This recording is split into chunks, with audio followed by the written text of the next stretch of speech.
Welcome and happy Thursday afternoon before a time when a lot of people here in the Philippines will be headed out for holidays. So we're happy that you made the time to be here with us this afternoon. We have a really interesting session this afternoon.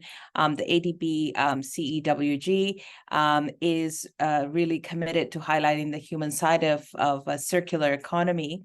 So this session is in partnership with the World Wildlife Fund, WWF, and Bayi Inc. And it will showcase some of the social side of addressing plastic pollution and call for inclusivity in our approaches while we push the boundaries towards innovative solutions. So this session will present Bayi's research assessment on the attitudes and motivations of women in waste.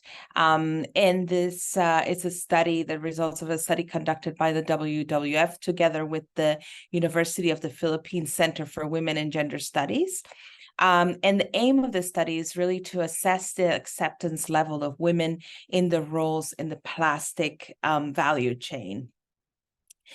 We have a wonderful speaker with us today, and that is Rafaela Potestades. She's currently the co-executive director for the programs of Bayi Inc. And she's also the national convener of the Philippine Anti-Discrimination Alliance of Youth Leaders, PANTAY. She's part of various gender transformative programs focused on women's political participation and decision-making in economic empowerment, climate justice, and creative industries. She graduated with a Master's of Arts in Women in Development program at the University of Philippines, Diliman, and is a junior legal literacy trainer of the TLF Sexuality, Health, Rights Educators Collective. And I think most recently, even though this is not in her bio, she I did a little digging on Ella, and she has been sharing the message about this very important issue with a lot of different audiences, including most recently at the Commission on the Status of Women in New York. So we're really happy to have her with us today, with her insights into this area of work, but also with her energy and passion for ensuring that we incorporate not only gender justice, but climate justice issues into sort of our approaches to the circular economy. So with that, I will hand it over to Ella. And just to remind everyone that we will have, I think, sufficient time at the end of her presentation for a conversation. So I would encourage all of you to post your questions in the Q&A, and we will try our best to get to all of them this afternoon. So over to you, Ella. Thanks, Tony, for the amazing introductions. An incredible honor to be able to share the insights and live realities of our women waste workers in with our partner communities across the Philippines. And it's a pleasure to partner with ADB in this specific webinar. Thank you so much for inviting. I'm bringing here today not just the name of Bayi, but also WWF and the UP Center for Women's and Gender Studies. So I'll just head straight into the study and the introduction. This is me keeping my timer because I'm a debater like that. All right. So the title of the study is really Attitudes and Motivations of Filipino Women in Waste. And as mentioned, this is done by WWF and the mentioned organization.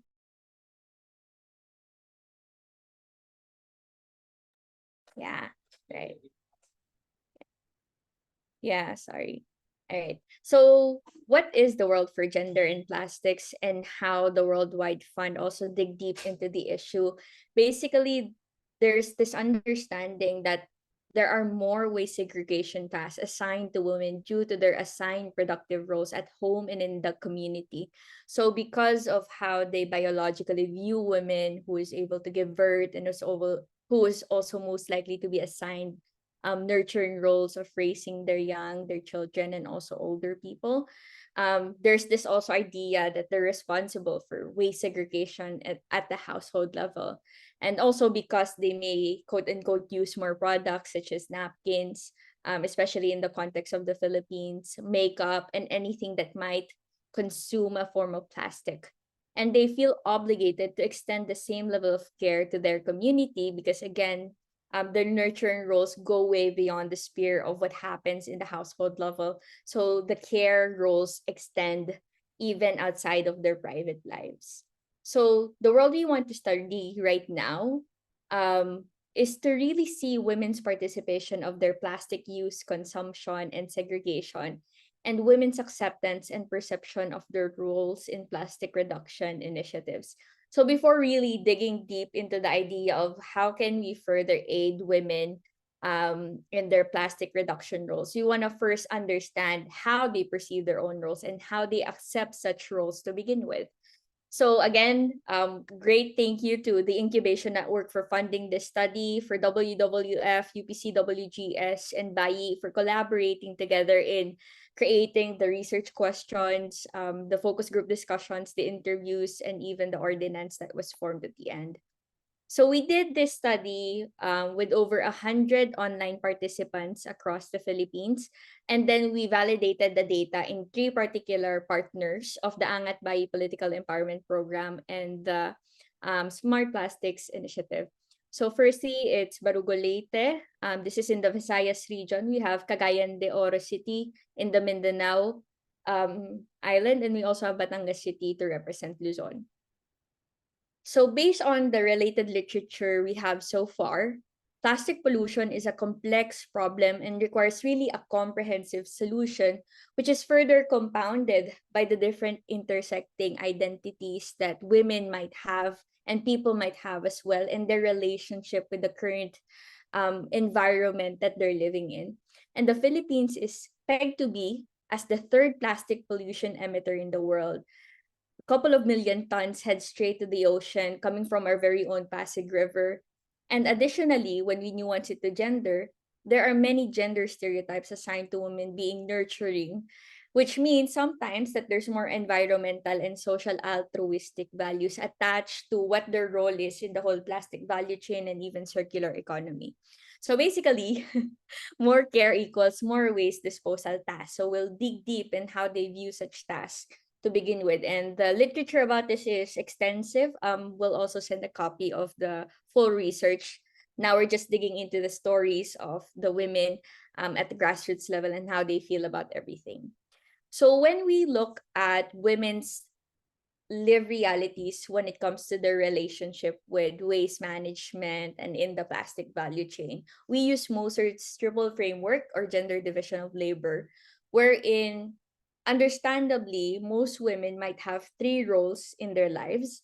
One is the reproductive role, wherein they have home, nurturing, attached chores, tasks, and work that they have to do, such as taking care of the children, washing the dishes, up to the minute things that they might do to upkeep their homes. And their productive role, as the reality is in the Philippines, where they also have to supplement or even gain their own means of income just to ensure that the family is fed every single day, they might take up informal work on the side. So they might they might start weaving, they might start cooking, anything to also gain a means of income. And then they also have community roles.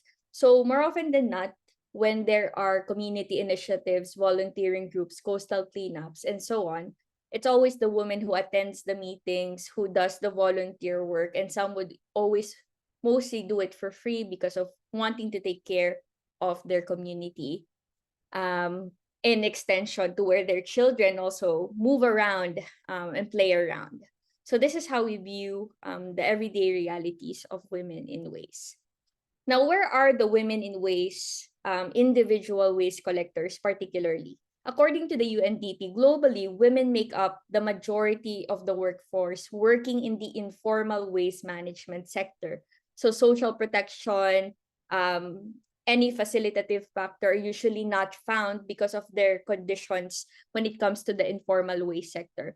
And women often work in precarious situations and are exposed to harmful substances and chemicals along the value chains in the textile, agriculture, and most especially waste sectors, and how they handle plastic in the collection and recycling part of the circular economy. So as you can see in the illustration at the left, the paper particularly locates them in recycling and collection efforts within the circular economy, because there are often women profit-oriented individual waste collectors, and then those who are community-oriented individual waste collectors. Based on our focus group discussion with over 30 plus women, 32 women, for those who are working or community-oriented, these are street sweepers or community volunteers subsidized by the government. So they receive minimal allowance monthly for the work that they do of waste collection, waste segregation at the barangay level, or the smallest government unit that the Philippines has. And then we have those who are profit-oriented in the sense that this is their livelihood. So we have commonly junk shop owners, and often these junk shop owners would partner with their husbands in the collection process, wherein they have their own assigned roles. So usually it's the husband who's manning the motorcycle or the tray that they're using, and then the wife is usually helping with the collection, with the accounting of the numbers. And then there are also women who are part of cooperatives or business associations that turn or upcycle, recycle some of our plastics into materials or products that they can sell. So some would turn plastics into pillows, into bags, into wallets, and the like. So to answer the first question of how do women perceive their plastic use and consumption, we wanted to situate the findings based on their context and how they view it, how they had negative perceptions about their plastic use and consumption, and then their positive perception of reducing plastic use and waste.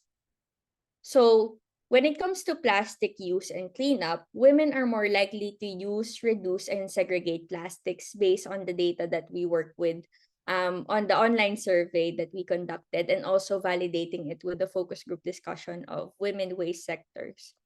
And usually their buying habits is they would prioritize retail over bulk, so single-use plastics. In Filipino, we call it tingi-tingi, or one small plastic at a time, like a shampoo pack, because that's only what they can afford for the moment. And then disregarding product packaging, so then they're not particularly interested in that as well.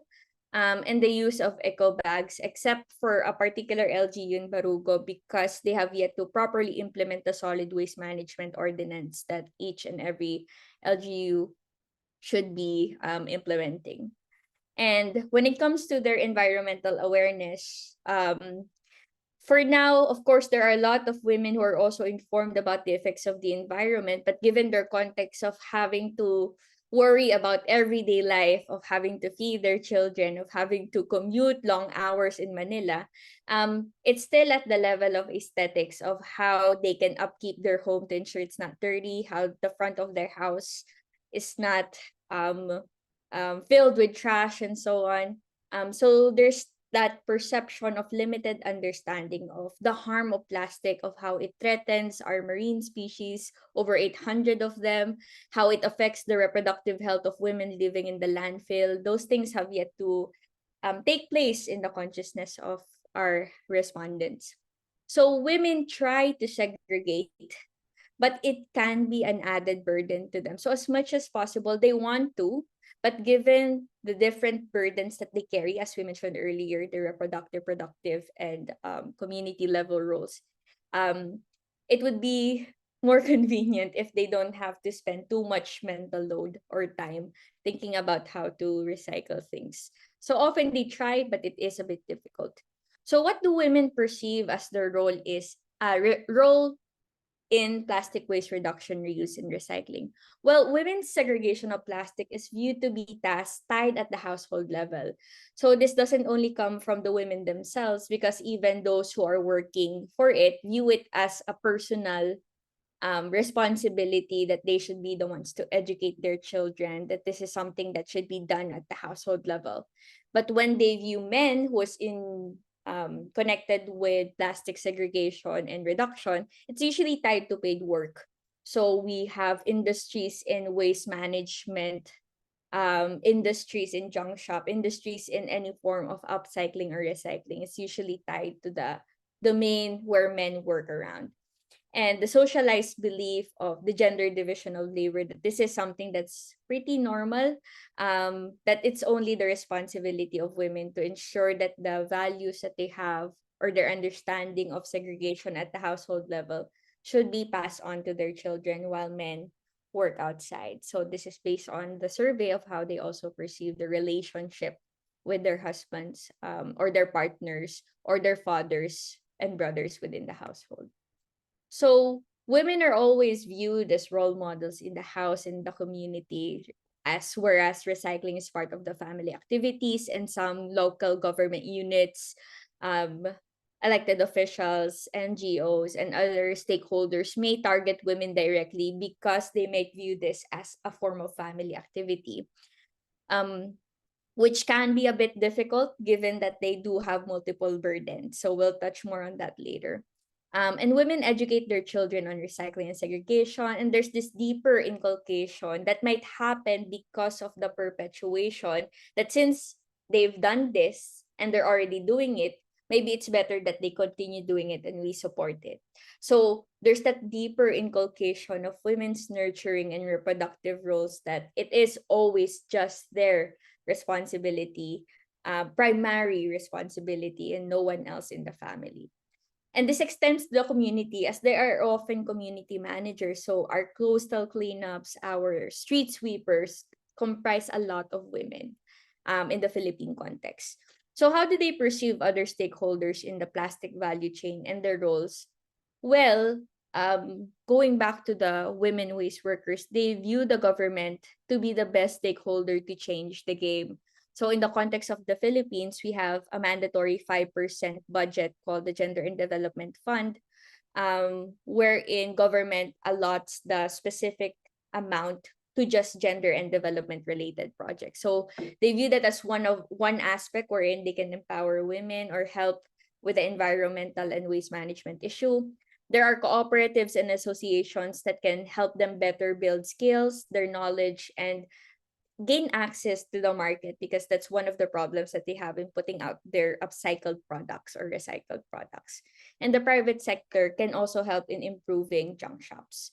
So women individual waste workers, based on the stereotypes that they receive or they heard from other people, especially those who are volunteering as street sweepers, as waste collectors, is that even if they do work together as junk shop owners, even if the wife is still collecting waste and plastics alongside with their husband, they're still primarily responsible for taking care of the family. So there's that double shift going on, wherein the whole day they would spend their day cruising the streets and looking for waste. But at night, they also have to do laundry, they have to wash the dishes, they have to take care of their children, prepare for school tomorrow. And secondly, there's also this interesting aspect wherein we see that waste collection and segregation as a job is belittled by some of their neighbors, wherein some of the women who are volunteering to collect the garbage and some of the women who are junk shop owners hear discriminatory remarks from people that what they're doing is dirty, what they're doing isn't a worthy job. Especially, there's this idea that women should always be clean. So what other issues do women individual waste workers face? Well, for one, when it comes to health, there's this lack of social protection and safety hazard subsidy to protect themselves from environmental harm, and also from their time spent in the landfill. So one woman in particular shared that when people don't properly segregate their trash, there's a tendency for glass to get caught in the mix, and bruises and cuts might happen. But secondly, because of the air pollution that is within the premises of the landfill, or areas where they sort trash, there's the tendency as well to have difficulty in breathing, to have diseases on the skin or something that might trigger to grow on their skin. So those are some of the things that they mentioned. And when it comes to finance, they lack the necessary entrepreneurial skills, where some of the junk shop owners would explain that people would even scam them out of the materials, promising such that that this is high quality metals and other forms of waste, but then when they look clearly, it's not that basically, right? And the value chain to sustain their livelihood. So one difficulty as well is that small junk shops, or those who are operating at the micro level, have limited access to the middle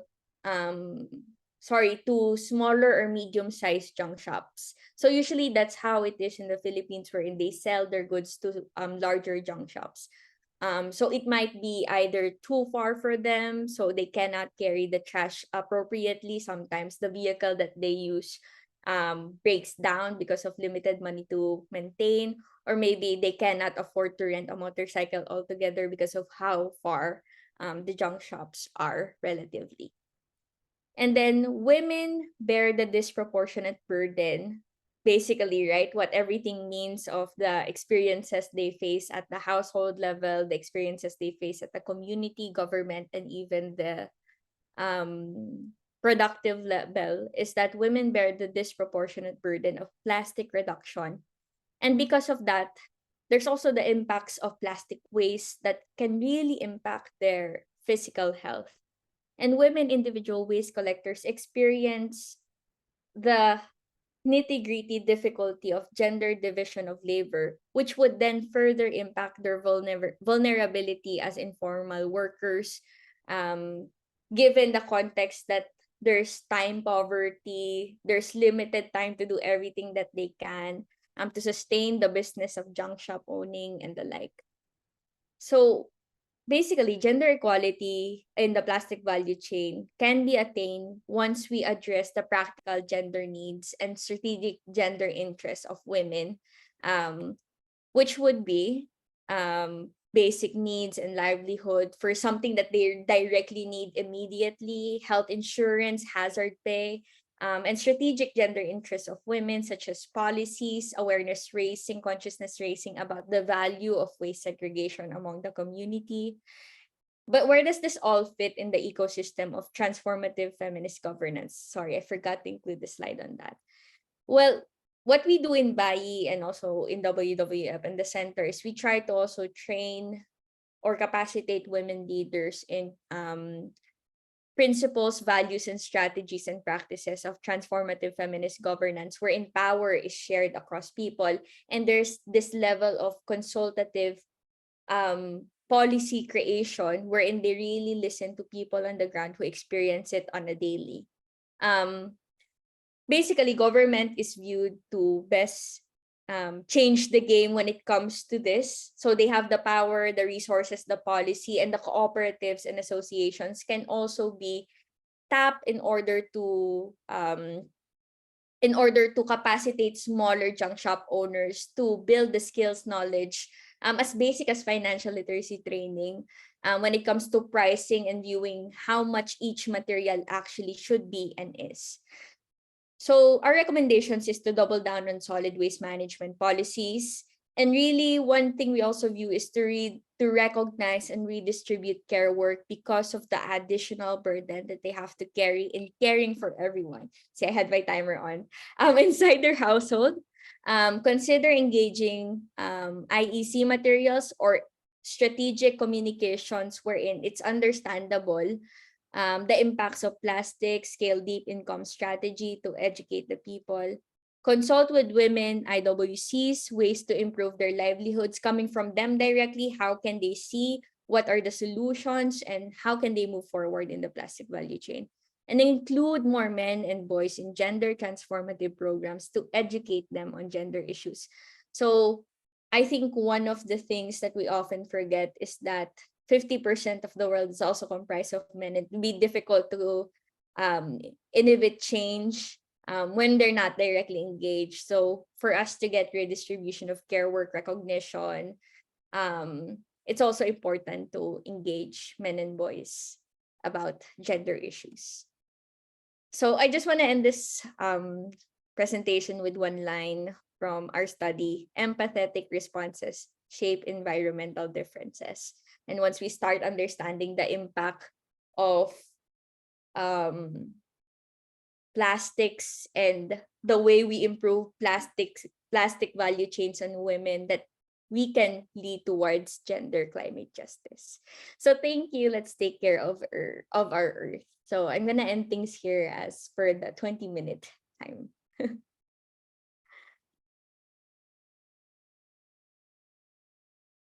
All right, so we have so many questions. Mute. Okay, thank you. Thank you very much. That was perfectly timed. I realized that at the beginning I forgot to introduce myself, so I will do that now. My name is, I was so excited to hear you that I just forgot who I was. Yes, so I am Zonabelle Woods. I'm a senior social development specialist here at the Asian Development Bank, and I am part of the gender equality thematic group in the Sustainable Development and Climate Change Department. I see that we have a couple of questions coming in. I would like to, rather than kind of read the question, I would like to invite people to, I hope it's possible to turn on their mic and ask their question. So the first question is coming from Lucine Saghumian. So Lucine, if you are here, would you like to pose your question? If you can unmute. Certainly. Yeah, I'm on mute. Can you hear me? Yes, we can hear you. Wonderful. First of all, thank you for the insightful presentation, Rafaela. It was really invokes us to think more of the waste management from the gender perspective. I wonder whether you researched the topic from the perspective of reproductive health.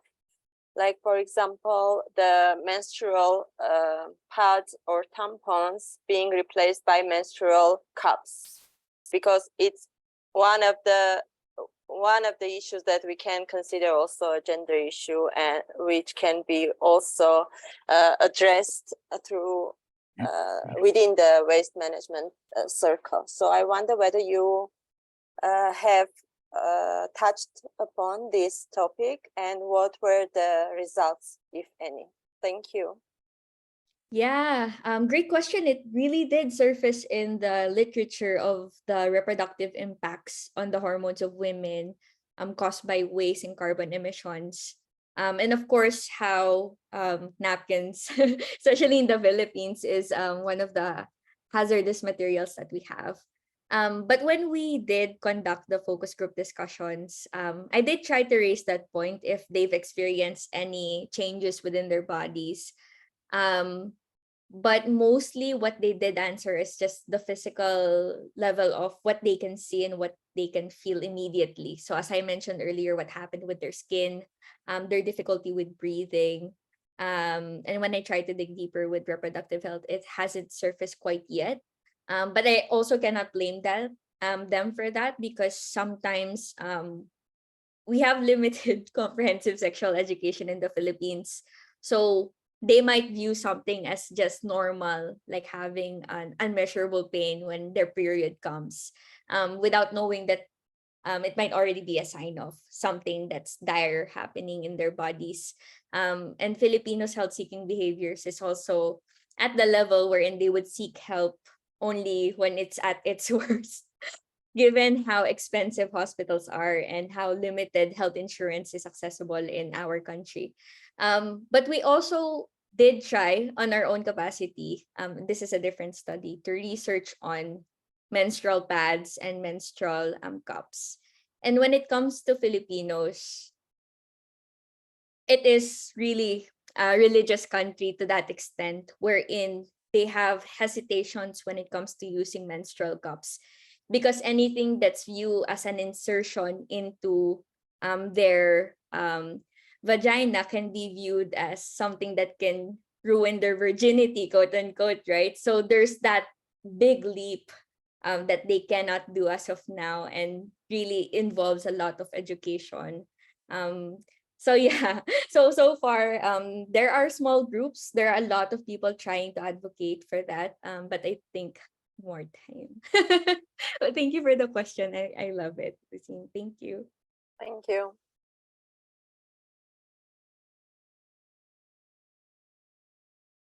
You're on mute, Sony. Sorry. Hi, Lucine. It's nice to see you, and thank you for that question. You always raise very interesting questions in these discussions. So we have another question that was posted, so I will just read it. Oh, or it's here actually. Debs, are you able to turn on your mic, and would you like to, and your camera, and would you like to ask your question? Hello. Yeah. Yeah. So thank you for Sam Debs, no. And the question that I have is about the best practices that we may have, no, in reaching out women waste workers, and if so, no, which LGUs really try to include them in the system. And the reason why I ask this, well, I work now as a consultant in an LGU here in Metro Manila, but at the same time, I used to organize women waste workers in our city.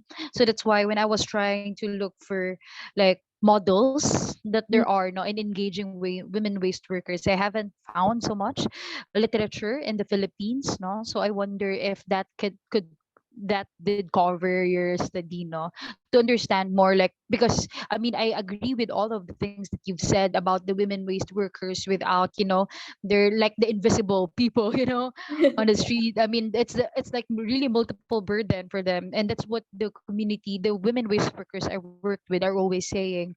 So like I wonder if in terms of intervention, what has been done and what can be copied and replicated. Thank you. Yeah, thank you so much for asking the question, Dubs. I align with you so much.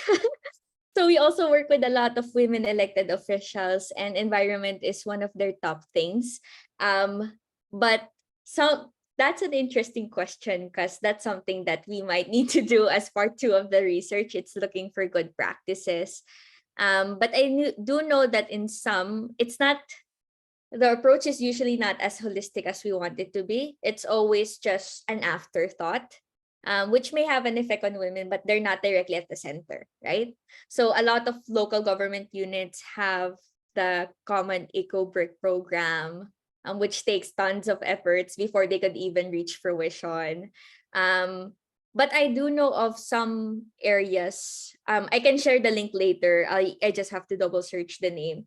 Wherein they directly engage with, sorry, this is within Danugan Island in Kawayan, Negros Occidental, wherein they engage directly with the women waste workers to do, you know how in junk shops they have the, I forgot what you call it, parang yung karton, where they push it. Cardboard.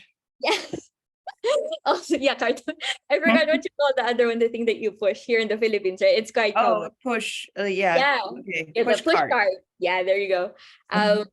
So what they did with the women waste workers, yeah, Kariton, thank you, Ice. They redesigned the whole thing because it's always so hot. And we talked about the zoning. They redesigned the cart to have a large umbrella and to make it so colorful and to have so many paintings, and then the children and people within the community would be so interested to know what it is. They even thought that it was ice cream at first because of how colorful and engaging it is. So I think that's one good practice that I saw, which I can share now. And I'll send the link to I so it can be accessible to you. But this is a good research point, and maybe Zoni even has more things to say about good practices with modeling in local governments. Yeah, thank you. That's a really interesting question. And, I don't have a lot of experience or information on the Philippines, but I know that in Indonesia, where it is, fairly sort of well organized at the community level, with support from sort of local governments. Women are very active in sort of waste management, but also along the value chain. So, sort of generating other types of products from the collecting of the plastic waste, for example, sort of like making plastic bricks, and other products. So I think it's interesting, for us to look at sort of how can we support women sort of to go beyond sort of the waste management aspect of it, which is of course very important, but sort of look at sort of what other opportunities are there for women along the value chain. One interesting thing, and I wanted to ask you about this, because a study from Indonesia also found that male waste collectors are actually earning more than female waste collectors. And so, so even in the waste collecting space, there's a gender wage gap. And I wonder whether you found some of those differences here in the Philippines, or if this was brought up at all in your research. And I think there's another aspect actually that we were looking at supporting through an ADB project. I don't know to what extent where this project is at the moment. I would have to check, and if I can find out, I'll put it in the chat. But where transportation is also very important. So you were talking about the cart, but having a collective or sort of community managed resources such as transportation that would come to the community and sort of collect the help collect sort of the waste that has been sorted, so that women aren't having to pay for the transport individually, so that they collectively negotiate sort of a decent rate for the collection of the waste and so on. So some of these things, I wonder to what extent they came out in your research. Over to you. Right. I always feel like when I'm in these talks that I'm defending a thesis. I love the question because it aligns with the data. I think that's the interesting part about it. But interestingly, when it came to the wage discussion, for those who are community oriented, a lot of them discuss not even that they're even okay with not being paid at all. Oh, wow. Because some of them, for some of the street sweepers would even do it for free because they just want to keep their communities clean. So one woman even shared that since she's a mother of very young children, she just wanted to ensure that the streets are clean, that there are no shattered glasses or anything that might harm her children.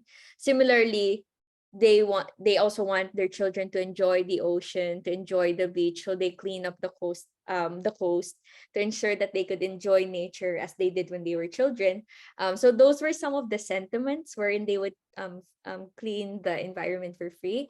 But for those who do get paid, since we interviewed junk shop owners, they do not particularly share, put it in half. So they share the earnings together for their family. So there's no clear indication about the pay between the relationship. So that's where the data goes so far.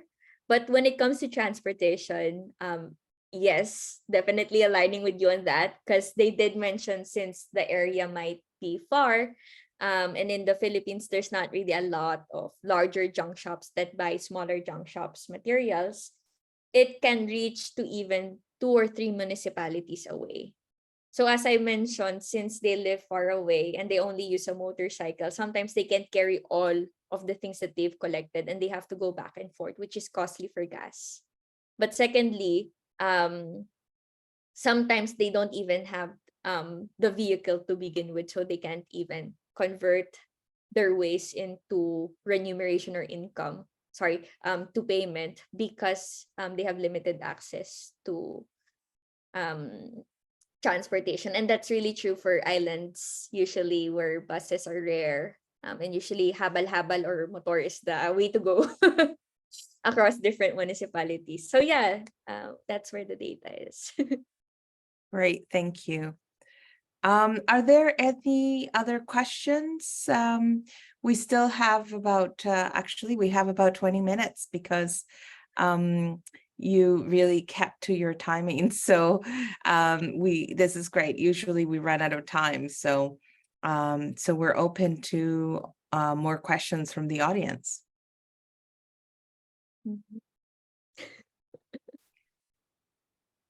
If I may then, if while people are thinking about what they would like to hear more about, I'm wondering if you found in your research sort of age-related differences. So is there, are there more sort of older women involved in the junk shops and the waste management? Are they women of all ages? Sort of what are some of the sort of demographic kind of demographics that you found in your research? Yeah, so based on the data and the people that we interviewed, mostly involved are those who are already at the middle age level, or around maybe, sorry, let me check the direct details. But usually, I don't want to give an exact number, but ranging between 30 to 50, those are usually the people that were interviewed or who answered. And then some of them are the youth, part of the Sangguniang Kabataan or the counselor for our youth development, who also handle directly the committees on the environment. So usually those are the people that we interviewed and were involved.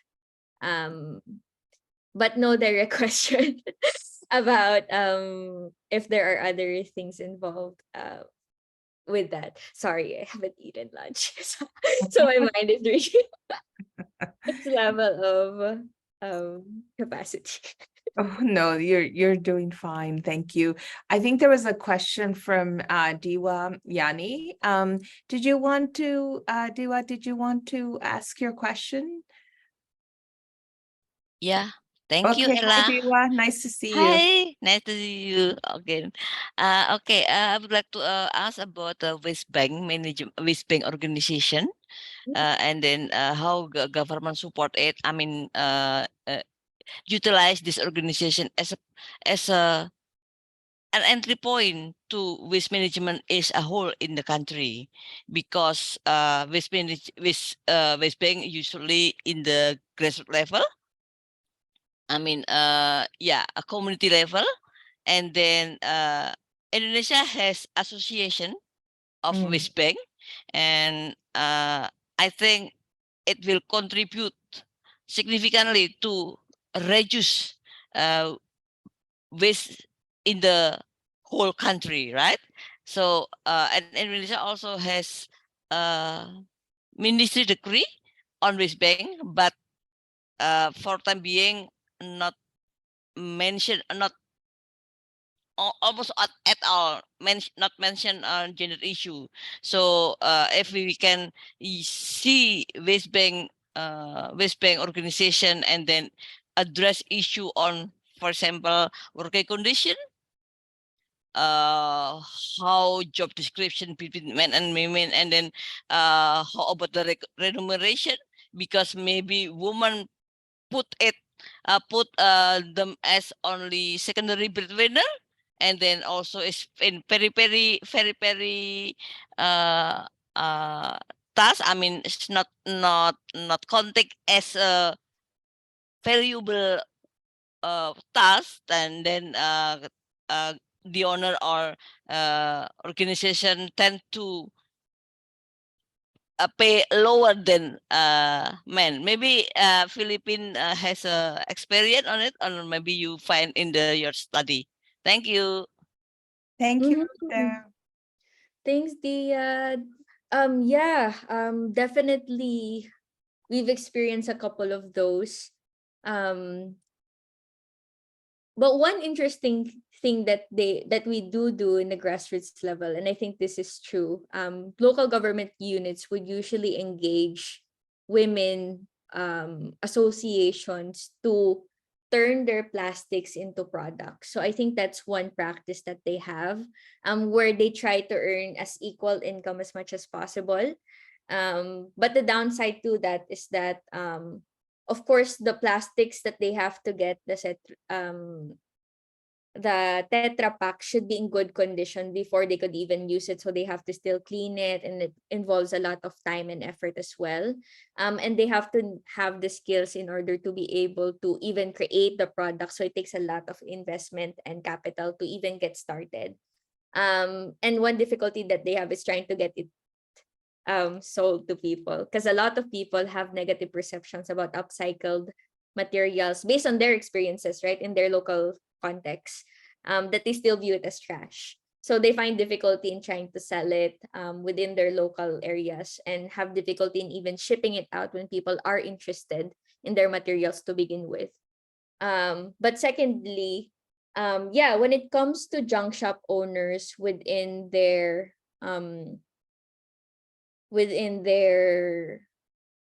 location, they find it always difficult to haggle the material that they have with people. So since when women, so usually, and this is something that they shared, they would usually get their husbands to speak with people who would exchange large things for large money. So for example, a broken TV set, because otherwise they might get intimidated into lowering the price and haggling.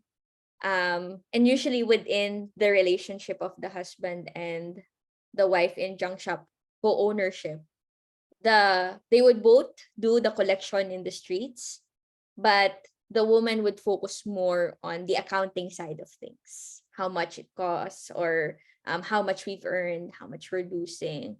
And the men's really focused on carrying the materials. So I think that's the differences within their assigned roles, even within their businesses. It aligns with gender division of labor, or it aligns with common stereotypes of who people are in a business. But the remuneration, that's a very, very good point. That's something we need to look at between the difference of men and women. So yeah, thank you for the wonderful sharing. I hope this helps. So there's a pattern of sorts in our experiences.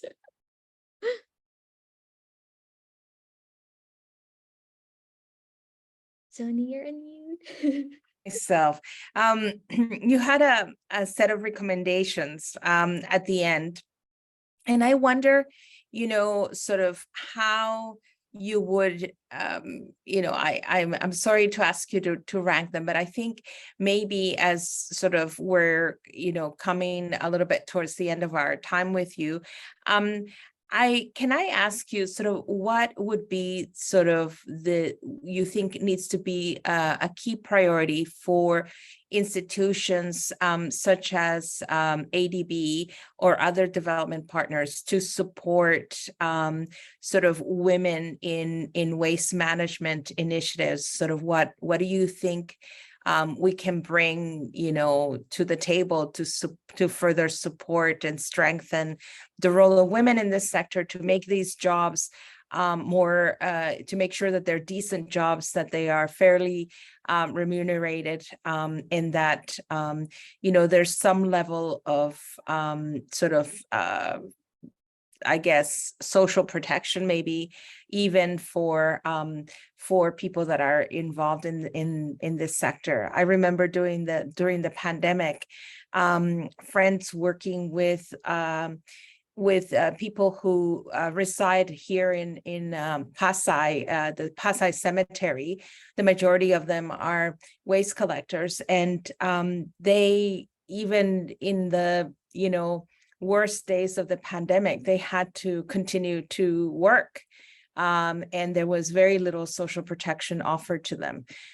So I wonder what you think our role is in all of this, and how can we best support this work? Zoni's our best friend today. It's giving Santa Christmas wish list. And well, no, I mean, we should. Yeah, for the recommendation, something that we should actually do. It shouldn't be a wish list.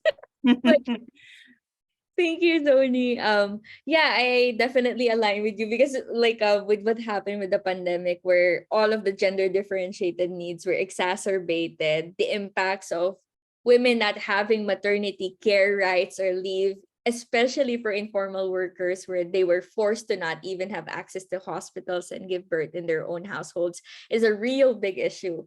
And this also is something that can be surfaced from the data because primarily what they do ask for are the basic social rights that they should have, like hazard protection, hazard pay, even health insurance. Of course, we do have PhilHealth, but sometimes that's not enough. It can only cover a certain percentage. But for those who are really directly working, for profit or for livelihood, as you've mentioned, logistics would be a great impact in helping them shipping out the products that they do create, the bags, the pillows, but also reaching the second level of the junk shop, larger junk shop buyers, so they could get better remuneration instead of relying to closer ones who might have not even rely because they don't even have closer ones to begin with. And I think the second thing is since some of them are directly working in upcycling or recycling the products into the waste into products, they did request some machines that could help them, even as basic as sewing machines, and anything else that could help them and create other products. So those are the, I think, practical gender needs that they have. But for strategic gender interests, they really wish there was more investment from government and the state to promote women's capabilities and roles when it comes to the waste sector, to give support, because as much as they are giving support right now, it's not enough to redistribute the care work that they're carrying. It's not enough to ensure that prices are fair for those who are junk shop owners. Nor is it easy that even if we have all of the materials, all of the equipment in the world, if we can't reach the market, then the products that we produce are no good. And they only have a certain shelf life, even if it is plastic, because dust would collect it, it would destroy it and the like. So I think those are the primary things that they did mention, and including men and boys in the discussion. Okay, very, very good. Yes. So so we have a few more minutes. I don't know if there's any other questions from the audience. I don't want to dominate the whole time, but yeah, Debs shared something interesting. In their experience, more male waste workers earn more due to the time of hours spent in scavenging. Yeah, I think, I cannot speculate based on our data, but I think because of the care work that they carry, there is an implication of the hours that they can go outside. And sometimes it's difficult to do it at night because it might be also dangerous for women. Right. Sexual harassment and all that jazz. Yeah. So I think that's a really interesting observation.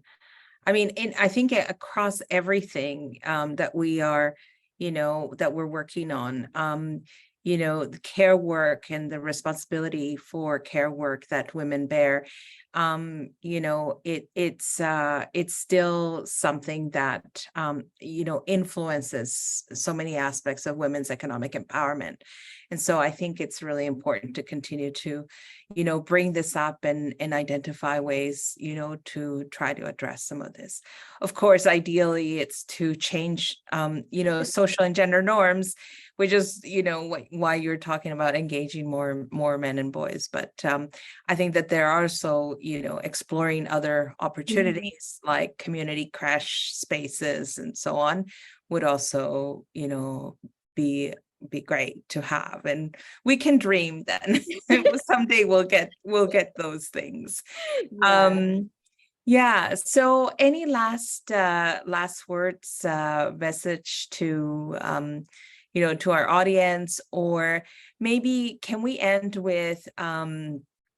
with something that really inspired you or excited you or was good news from your research that you thought, okay, this is something that is good that's happening that we should replicate. Can you think of something? Or if not from your research, something that you've seen out there that is working well for women who are involved in waste and in the circular economy that you think we should be paying more attention to? So some of the good news is that within our own Angat Bayi Fellow Network and also WWF's network, when it comes to plastic reduction, have implemented or filed at the very least the human rights-based solid waste management ordinance, wherein they recognize the intersectionalities involved in people's relationship with waste, and how do we move forward with our own 10-year solid waste management plan, right? So through consultations, through understanding that you can't just ask people to immediately move out of a certain area because they have their own lives and they're intersecting and compounding vulnerabilities and needs, to also aid our elected officials to have the knowledge of how to approach such situations and with the understanding of human ecology. So I think that's one bright side to everything. And with the women elected officials we work with in the Angat Bayi Political Empowerment Program, they're gaining more understanding of the environmental impacts on women, because usually they view it on a macro scale of everyone towards their own LGU, but not really directly on women. So those are really small ripples and steps that we're getting on, and hopefully they grow bigger as we further do more studies in gender climate justice. So that's it, Zoni. Those ripples are important. So thank you so much for sharing those really, two good examples of good things that are happening and that we hope will continue to influence even more action. So with that, I think we come to the end of our session. I just really want to thank you, all the participants, and thank you, Ella, for giving us your time today and for presenting your very interesting research. And I think it's so important to have you reflect on sort of the voices from the ground of the people that are most involved in this and most affected by this. So it's very good for us to have this kind of information.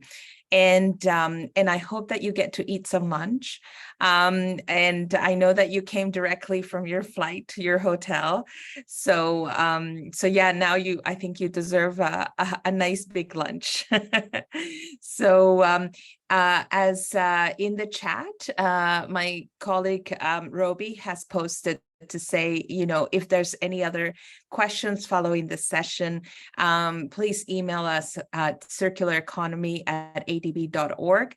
And at the end of this session, there will be a survey pop-up form from Zoom as you leave the webinar. So please let us know how this went. We really like to hear from you, and we look forward to your participation in other sessions that will be organized in the future. So thanks, everyone. Have a great Thursday evening, and we'll see you next time. Thank you, Ella. Thanks, everyone. Thank you, Ella and Johnny. Thank you all. Okay, bye-bye. Thank you.